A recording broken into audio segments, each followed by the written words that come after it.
नमस्कार, आप देख रहे हैं टोटल टीवी। मैं हूं सौरभ जौहरी। हमारी खास पेशकश में आपका स्वागत है। हरियाणा में जहां एक तरफ एसआईआर का शोर है, तो वहीं दूसरी तरफ प्रदेश के 20 मौजूदा विधायकों की विधायकी न्यायिक जांच के दायरे में आ गई है। कांग्रेस के हारे हुए प्रत्याशियों के नतीजों को भी चुनौती दी गई है, तो वहीं बीजेपी के भी हारे हुए 3 प्रत्याशियों ने नतीजों को चुनौती दी है। दरअसल अब जागरूकता बढ़ाने और संसाधन सुलभ होने के चलते चुनावी नतीजे भी कोर्ट में चैलेंज होने लगे हैं। हाल ही में कुछ मामले ऐसे सामने आए जिनमें कोर्ट के हस्तक्षेप और अपनी निगरानी में वोटों को दोबारा गिनने से नतीजे ही पलट गए। पानीपत के बुआना लाखू गांव के सरपंच का मामला सुप्रीम कोर्ट तक गया और नतीजा पलट गया। ऐसे में न्यायिक जांच में चुनावी परिणाम आने के बाद राजनीतिक जगत में घपलेबाजों पर कितनी लगाम लगेगी और इसका प्रभाव कितना व्यापक होगा, ये सवाल है।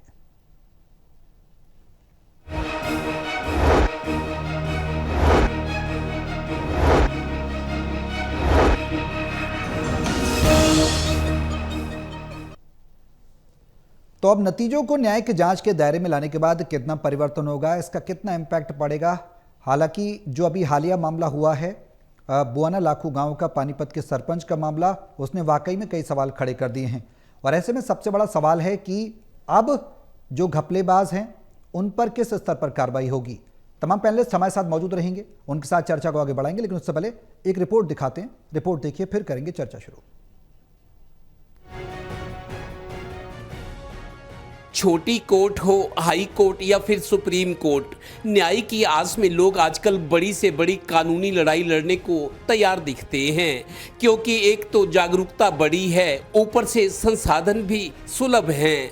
इसका असर ये है कि चुनावी नतीजे भी अब कोर्ट में चैलेंज होने लगे हैं। दरअसल अक्टूबर 2024 में हुए प्रदेश विधानसभा चुनाव में जो नतीजे आए, कांग्रेस के हारे हुए 17 और बीजेपी के हारे हुए 3 उम्मीदवारों ने नतीजों को हाई कोर्ट में चुनौती दे दी। इसी तरह से 2 में से 1 इनेलो विधायक की जीत का मामला भी कोर्ट में पेंडिंग है। यानी कुल 20 से ज्यादा मौजूदा विधायकों की विधायकी कानूनी जांच के दायरे में आ गई है। कांग्रेस के नेता लगातार वोट चोरी और हेराफेरी के आरोप लगाकर मामले को गरमाए हुए हैं। वोट चोरी की एक और मिसाल उन्होंने सामने रखी, किस प्रकार से सारा एक षड्यंत्र रचकर और बहुत सोच समझकर और किस तरीके से वोटों की चोरी की गई, मतलब कि जो कांग्रेसी थे उनके वोट काटे गए।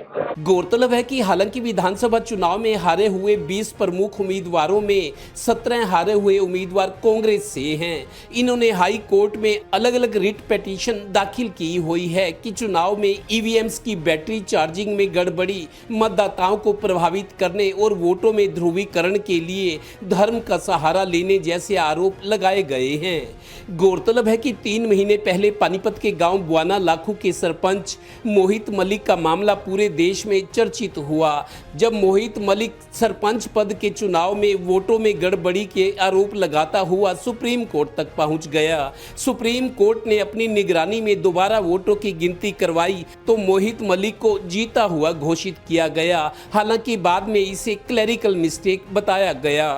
अभी ये एक केस है, मैंने इनसे पूछा तो ये केस है कि इसको रोकने के लिए जो किया गया था, दूसरे प्रत्याशी जो आज के दिन जिन्हें एमएलए घोषित किया गया उनके द्वारा, और ये उसे खारिज किया है कोर्ट ने। अब जो इनका असली केस है पिटीशन का, और उसमें हमें पूरा दम लगता है कि पूरा दम है। जब काउंटिंग होगी, कोर्ट ऑर्डर करेगा, हमें अपनी जुडिशरी पर विश्वास है। इसी तरह 3 दिन पहले कर्नाटक हाई कोर्ट में भी इस तरह के एक केस में हाई कोर्ट ने दोबारा वोटों की गिनती करवाई तो जीते हुए कांग्रेस विधायक की जीत को रद्द करके हारे हुए बीजेपी विधायक को जीता हुआ घोषित किया गया। यानी इस तरह के चुनावी चुनौती के फैसले दिलचस्प हो गए हैं। अब उचाना से 32 वोट से चुनाव हारे कांग्रेस प्रत्याशी विजेंद्र सिंह के मामले की सुनवाई भी दिलचस्प मोड़ पर है, क्योंकि हाई कोर्ट ने जीते हुए बीजेपी प्रत्याशी देवेंद्र अत्री की दोबारा गिनती की मांग को रद्द करने के लिए रिट डाली थी। इस रिट को हाई कोर्ट ने खारिज कर दिया है। मतलब विजेंद्र सिंह का मामला दिलचस्प मोड़ ले गया है। Haryana bureau total news.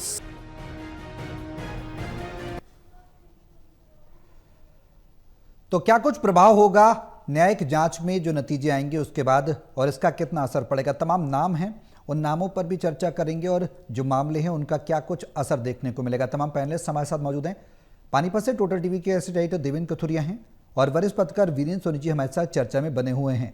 Devendra, सबसे पहले प्रतिक्रिया आपकी ही लेना चाहूंगा। हरियाणा विधानसभा चुनाव के नतीजे कानूनी जांच में आने के बाद कितना परिवर्तन होगा और इसका कितना असर देखा जाएगा? हालांकि तमाम नाम लिस्ट में हम रिपोर्ट में दिखा भी चुके हैं।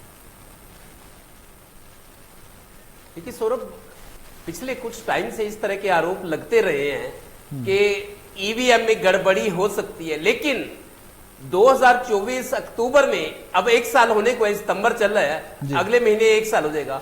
2024 के अक्टूबर के जो हरियाणा विधानसभा के चुनाव हुए, जिस तरीके से बड़ी संख्या में जो हारे हुए कांग्रेस के उम्मीदवार हैं, उन्होंने आरोप लगाए कि ईवीएम्स में गड़बड़ी है, ईवीएम्स की बैटरी को लेकर सवाल थे कि कितने % चार्ज है, धर्म का इस्तेमाल किया गया, लिमिट से ज्यादा खर्च किया गया, मतदाताओं को प्रभावित, तमाम तरह के आरोप हैं जी। तो 17 से 18 मेरे को याद है, कांग्रेस के जो हारे हुए उम्मीदवार थे उन्होंने हाई कोर्ट में अलग अलग रिट डाली और हाई कोर्ट ने अलग अलग रिट स्वीकार किए, क्योंकि उनमें जो आरोपों का आधार है थोड़ा अदला बदला है, उनको सबको क्लब नहीं किया गया जी। ऐसे ही इनेलो के जो 2 विधायक जीते हैं, उनमें जो रानिया से हैं अर्जुन चौटाला, उनके बारे में कहा गया है कि उन्होंने गलत तरीके से चुनाव जीता है, वो भी पेंडिंग है केस। इसके अलावा बीजेपी के 3 जो उम्मीदवार थे हारे हैं, वो जीते हुए के खिलाफ उन्होंने रिट डाली है। ज्यादा चर्चित मामला पलवल के करण सिंह दलाल का रहा है और उससे चर्चित मामला दिलचस्प अब उचाना कला से जो विजेंद्र सिंह है, आईएएस ऑफिसर थे, आईएएस ऑफिसर की नौकरी छोड़कर 10 टॉप में उन रिजल्ट आया था उनका, मेरे को आज तक ध्यान है बात, करीब 20 साल पहले। तो सांसद रहे हैं हिसार से, लेकिन उसके बाद दोबारा विधानसभा का चुनाव लड़ा उन्होंने, लेकिन जीत नहीं पाए और 32 वोटों से हार गए। उनका आधार यह है कि कुल 1400 वोट जो बैलेट पेपर से आए थे, उसमें से 215 के करीब उनको रिजेक्ट किया गया है। उसका विजेंद्र सिंह की प्ली है कि 215 वोट कैसे रिजेक्ट, इतनी भारी संख्या में नहीं हो सकते, 10-20 वोट हो सकते हैं, जो उन्होंने आधार बनाया है कि 215 वोट कैसे रिजेक्ट किए गए, जबकि हार जीत सिर्फ 32 की है। तो एक चांस ले रहे हैं वो। और आज भी सुनवाई हुई हाई कोर्ट में, हाई कोर्ट ने उस रिट को, जो देवेंद्र अत्री बीजेपी के जीते हुए उचाना से, उन्होंने रिट दाखिल की थी कि जो विजेंद्र सिंह की रिट है, इन्होंने दोबारा काउंटिंग की जो मांग की है उसको खारिज किया जाए। लेकिन हाई कोर्ट ने आज बीजेपी के जो विधायक जीते उनकी रिट को खारिज कर दिया और सुनवाई जारी रखी है। तो उनको शायद विजेंद्र सिंह को या कुछ कांग्रेस के लोगों को लगता है कि शायद कोई टर्निंग पॉइंट आ सकता है, क्योंकि हार जीत का अंतर बहुत कम है। इसी तरह के और भी मामले हैं। तो आरोप पिछले कुछ टाइम से लग रहे थे, लेकिन अब आरोपों को पुख्ता मानते हुए, बताते हुए, कानून का सहारा लेते हुए, एक साथ 20 विधायक जो जीते हुए हैं, ज्यादातर तो बीजेपी के विधायक जीते हुए, क्योंकि कांग्रेस रिट डालने वाले ज्यादा है कांग्रेस के, तो 20 विधायकों की जो विधायकी है वो न्यायिक जांच, न्यायिक कानून के दायरे में आ गई है। ठीक है वीरेंद्र जी, क्या कोर्ट से तय होगा सीटों के परिणाम की हकीकत क्या है? क्योंकि सरपंच के मामले को देखें या तमाम नाम देखें अर्जुन चौटाला के और देवेंद्र अत्री, और जिसका जिक्र भी देवेंद्र खुद भी कर रहे हैं, और बीजेपी के गौरव गौतम हैं, उनके विरुद्ध भी एक करण दलाल ने याचिका दायर की है। क्या कुछ कहा जाए इस पूरे प्रकरण को देखते हुए कि अब कोर्ट तय करेगी और उसके बाद ही फाइनलाइज होगा? लोकतंत्र में जो वोट चोरी का शोर जो कांग्रेस लगातार उठा रही है, ईवीएम को लेकर सवाल उठा रही है, चुनाव आयोग की भूमिका पर सवाल उठा रही है, तो विकल्प एक प्रकल्प आखिरी कोर्ट ही रह जाता है। क्या लगता है? जिस संस्था ने चुनाव करवाने हैं, जिस पर चुनाव कराने की जिम्मेदारी है, अगर उसे विवादित रूप दिया जाएगा तो लोगों के मन में शंका होना स्वाभाविक है। देखिए, चुनाव आयोग निष्पक्ष एक संस्था है और उसकी जिम्मेदारी भी है, वो अपनी जिम्मेदारी सुनिश्चित भी करता है। अब इस बात पर निर्भर करता है कि कांग्रेस इस मामले को इतना क्यों गंभीरता से उठा रही है। अगर देखिए, जब चुनाव आयोग आमंत्रित करता है तब ये दल वहां जाते नहीं, जब ईवीएम के लिए जांच के लिए बुलाया जाता है तब नहीं जाते।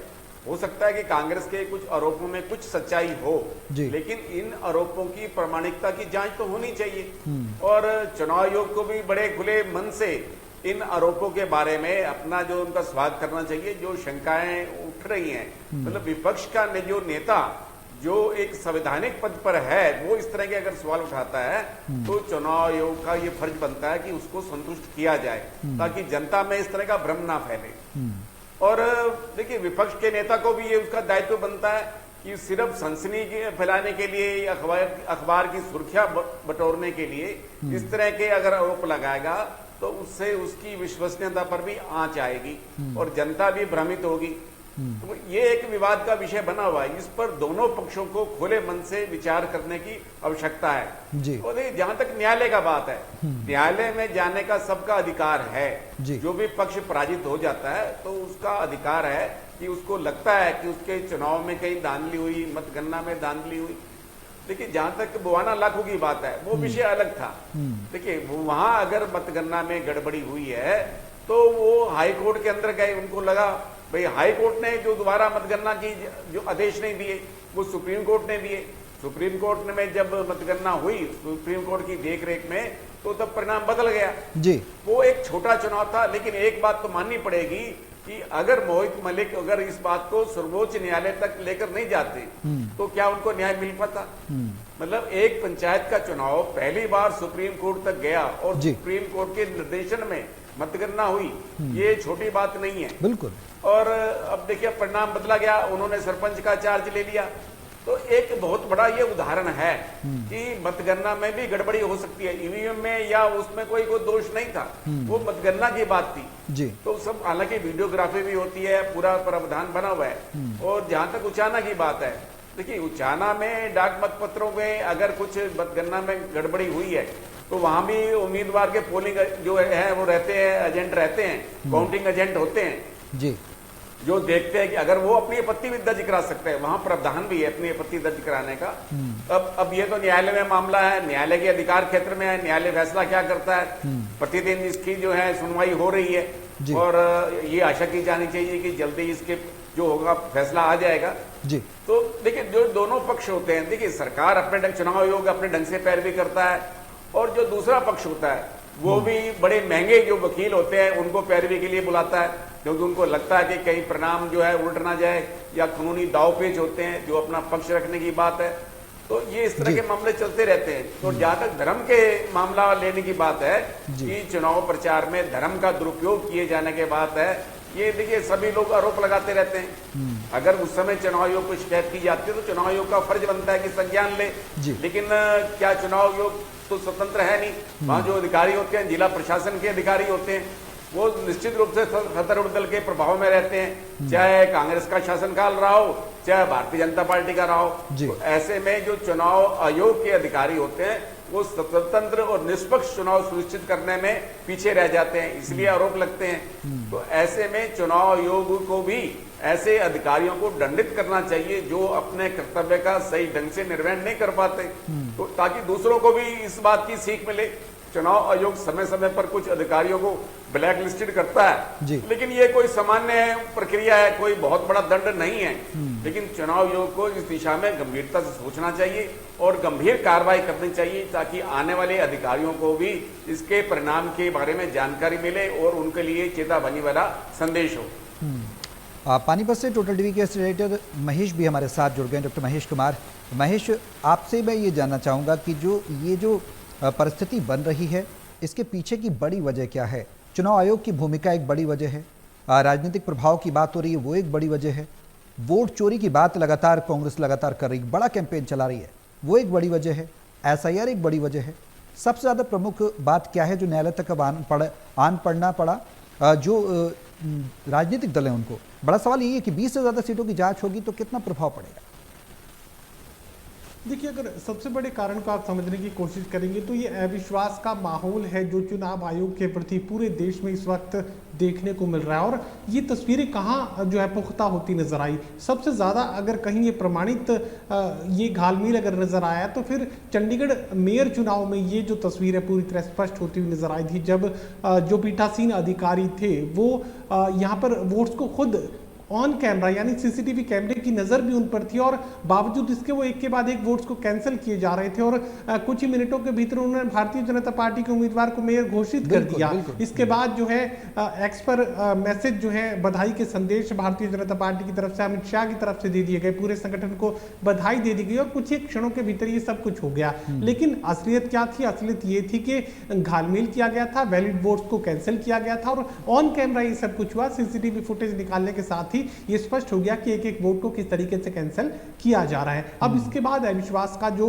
माहौल है पूरे देश में इस वक्त चुनाव आयोग के खिलाफ देखने को मिल रहा है। देखिए कांग्रेस कितने पुख्ता आरोप लगा रही है ये जांच का विषय हो सकता है, लेकिन ये तो तय है कि चुनाव आयोग की जो भूमिका इस वक्त बेहद संदिग्ध परिस्थिति में बनी हुई है। चुनाव आयोग की विश्वसनीयता इतने कम पैमाने पर, इतने कम निम्न स्तर पर शायद ही कभी आजादी के बाद देखने को मिली हो। तो ये बात कही जा सकती है कि एक के बाद एक इस तरह के कदम उठाए गए थे चुनाव आयोग की तरफ से जिससे पारदर्शिता बढ़े। इस तरह के फैसले चुनाव आयोग की तरफ से लिए गए थे जिसमें वोटर को ज्यादा अधिकार मिले। लेकिन अभी परिस्थितियां क्या नजर आ रही है कि अगर एक आम आदमी को भी अभी लगता है कि 2 और 3 हजार वोटों से तो जो है भारतीय जनता पार्टी चुनाव कभी हारेगी नहीं, ये हो नहीं सकता। क्यों ये जो अविश्वास का भाव है लोगों में देखने को मिल रहा है? उन्हें लगता है कि प्रशासनिक जो अमला है वो इस कदर भारतीय जनता पार्टी के इशारे पर काम करता है कि 2 और 3 हजार वोटों का अगर हार और जीत का अंतर हो तो फिर ये जो फैसला है वो भारतीय जनता पार्टी के हाथ में जाएगा।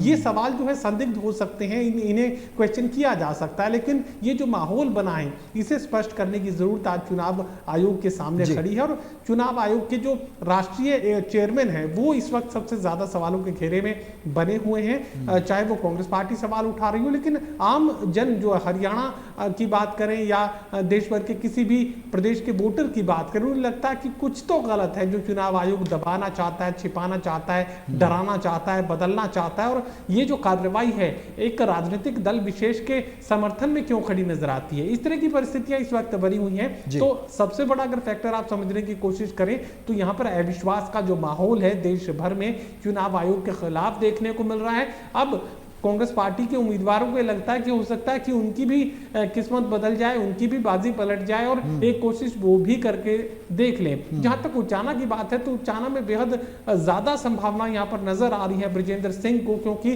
ये जो एक मूल आधार बना था इस पूरी जांच का वो ये था कि पोस्टल वोट्स जो हासिल हुए थे ब्रजेंद्र सिंह को, उसमें बड़ी तादाद में पोस्टल वोट्स को कैंसिल कर दिया गया था।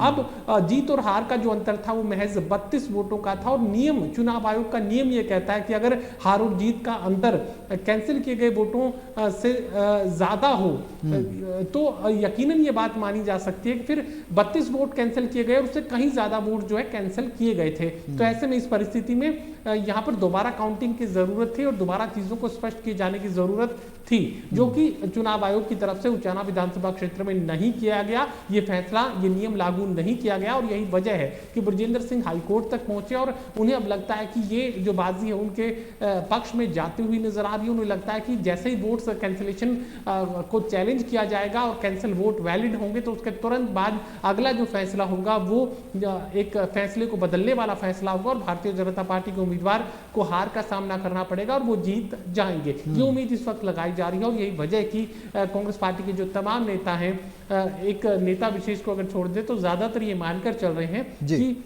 अब जीत उचाना विधानसभा क्षेत्र में कांग्रेस पार्टी को हासिल हो सकती है और ऐसी संभावनाएं कई और विधानसभा क्षेत्रों में कांग्रेस पार्टी के उम्मीदवार अपने लिए लगाए हुए हैं। वीरेंद्र जी, बेहद अहम बात है जो महेश ने भी कही, देवेंद्र ने भी इस बात का जिक्र किया।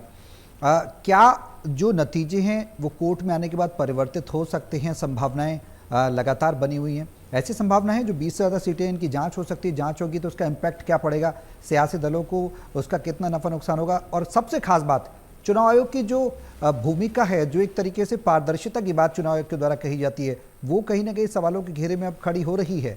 और जिस तरह से पॉसिबिलिटीज़ की बात कर रहे हैं महेश भी और देवेंद्र भी, और प्रोबेबिलिटी ये है कि अगर संभावना नजर आती है तो ब्रजेंद्र सिंह की सीट निकल भी सकती है, ऐसे भी अंदेशा है। इसका इम्पैक्ट कितना व्यापक तौर पर देखेंगे? देखिए, चुनाव आयोग प्रभावी कब था? जब टीएन शेषन मुख्य चुनाव आयुक्त थे, उसके पहले श्यामलाल शक्धर भी रहे, कई लोग रहे, तो चुनाव आयोग एक डम्मी माना जाता था। लेकिन जो टीएन शेषन के समय में चुनाव आयोग की एक छवि बनी, उस छवि की लोग आज भी जो है अपेक्षा रखते हैं। तो ऐसे में चुनाव आयोग को निष्पक्ष रहना चाहिए, उसकी भूमिका निष्पक्ष होनी चाहिए, विपक्षी दलों का भी विश्वास प्राप्त होना चाहिए और सत्तारूढ़ दल का भी।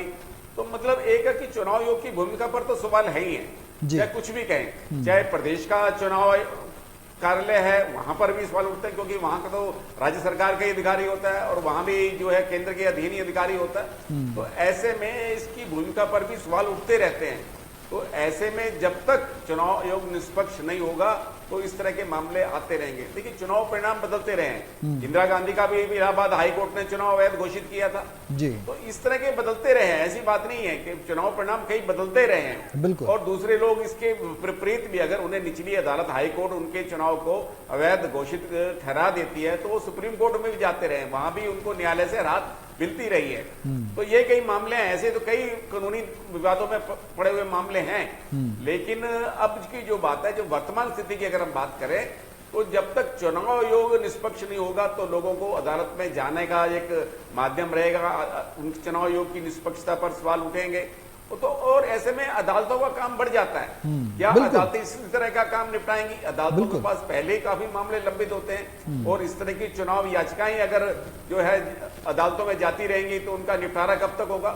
एक बात सामान्य मानी जाती है कि ये जो चुनाव याचिकाएं होती हैं इनका फैसला समय पर हो ही नहीं पाता, तब तक कार्यकाल ही पूरा हो जाता है। तो ऐसे में उस चुनाव की जो है उसकी वैधता पर सवाल उठ सकते हैं, तो उसका कोई लाभ नहीं होता क्योंकि वो तो अपना कार्यकाल ही पूरा कर जाते हैं। बिल्कुल बिल्कुल। तो ऐसे में एक ऐसी व्यवस्था बनाने की आवश्यकता है कि चुनाव याचिकाओं का शीघ्र निपटारा हो और चुनाव आयोग भी निष्पक्ष हो ताकि लोगों को अदालतों में जाने का अवसर ही नहीं मिले। चुनाव आयोग पर ही लोग विश्वास करें और चुनाव आयोग की भूमिका और भी शक्तिशाली होनी चाहिए। देवेंद्र, व्यापक तौर पर दूरगामी इसके प्रभाव कितने होंगे आगामी जब समय विधानसभा चुनाव होंगे और लोकसभा के चुनाव भी होंगे आने वाले समय में, तो क्या भूमिका पर प्रश्न चिन्ह न लगे? इसके लिए क्या कोई ऐसा विकल्प या कोई ऐसा ठोस जो स्पष्टीकरण है वो चुनाव आयोग के द्वारा दिया जा सकता है, ऐसी उम्मीद लगा सकते हैं?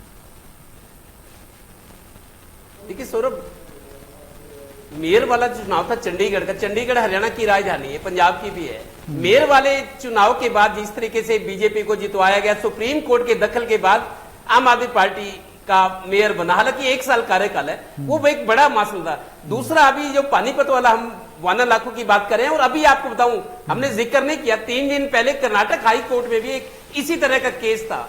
वहां पे जीते हुए कांग्रेस विधायक को दोबारा काउंटिंग हुई है। 3 दिन पहले एक मीडिया में रिपोर्ट थी, जीते हुए कांग्रेस विधायक को उसका चुनाव रद्द कर दिया गया और हारा हुआ बीजेपी वाला था उसको विधायक घोषित किया गया है। देखिए बातें होती है, जब से ये शोर उठा है कि चुनाव आयोग एक भेदभाव कर रहा है या एक दल विशेष का समर्थन कर रहा है अंदरूनी खाते, या उनके आदेश माने जा रहे हैं, उनके संकेत माने जा रहे हैं, चुनाव डेट्स शेड्यूल की बात हो या और चुनाव के दौरान की बात हो, लेकिन बात उसके बाद उठने लगी है कि लोकतंत्र हमारे देश में सबसे बड़ा लोकतंत्र, लोकतंत्र में शुचिता होनी चाहिए, चुनाव की ठीक है, पवित्रता उसको बनाए रखना चाहिए किसी भी कीमत पर। सरकार कोई हो, दल कोई हो, लेकिन चुनाव आयोग के लिए जरूरी है कि जो इतना बड़ा लोकतंत्र दुनिया में सबसे बड़ा, वो चुनाव जो होते हैं, जो जिसको जनता वोट डालती है, वो जीता हुआ आना चाहिए, पारदर्शिता भी हो, शुचिता भी हो, पवित्रता हो, इस बात पर गौर होना चाहिए। और दूसरी बात, अगर ये फैसला जैसे हम बात कर रहे हैं कि विजेंद्र सिंह वाला मामला जो है सुप्रीम कोर्ट के एक रिपोर्ट के आधार पर शॉर्ट में व्यवस्था है, मेरे को लगा है कि हाई कोर्ट को शायद कहा गया है कि इस तरह के मामलों की डे टू डे सुनवाई हो, इसको टाइम बाउंड किया जाए। सुप्रीम कोर्ट ने किसी मामले में इस तरह की टिप्पणी की है क्योंकि इस तरह के मामले बढ़ रहे हैं, अविश्वास बढ़ रहा है चुनाव आयोग को लेकर। लोकतंत्र है, अगर लोकतंत्र में एक गरीब आदमी को वोट डालने का हक है तो उसने जिसको वोट दिया है वो वोट उसको जाना चाहिए जिसको उसने दिया है। तो हाई कोर्ट, मेरे को लगता है, मैंने कई रिपोर्टें पढ़े कि सुप्रीम कोर्ट ने कहा है हाई कोर्ट इस तरह के मामलों को अब डे टू डे में अर्जेंट मानकर इसका निपटारा करे जल्दी, इस तरह की व्यवस्था हो रही है, फर्क नहीं पड़ने वाला है। और हमने देखा था कि यहाँ पर भूपेंद्र सिंह हुड्डा जब अपना दूसरा कार्यकाल चला रहे थे तो जनहित हरियाणा जनहित कांग्रेस के विधायकों को गलत तरीके से मर्जर करवाया गया था कांग्रेस पार्टी में, और उसके बाद पूरा कार्यकाल निकालने में भूपेंद्र सिंह हुड्डा कामयाब खराब हो चुके थे और बाद में कोर्ट की तरफ से जो फैसला दिया गया था उस दल बदल को रद्द कर दिया गया था। तो ये बेहद जरूरी हो जाता है कि अगर इस तरह का कोई भी घालमेल, कोई बड़ा भ्रष्टाचार अगर हुआ है तो तय समय सीमा के भीतर ही उसका फैसला कर दिया जाए, वरना अगर सरकार अपना कार्यकाल पूरा कर लेती है, विधायक अगर अपना कार्यकाल पूरा कर लेता है तो उसके बाद उस कोर्ट के फैसले के कोई मायने नहीं बचते हैं। बिल्कुल, चलिए बहुत शुक्रिया आप सभी का हमारे साथ इस चर्चा में शामिल होने के लिए। तो कानून के दायरे में अगर ये जांच के मामले आते हैं तो आगे परिणाम क्या होगा, इंपैक्ट क्या होगा, देखना होगा। मेरे साथ इस खास पेशकश में अभी के लिए बस इतना ही। नमस्कार।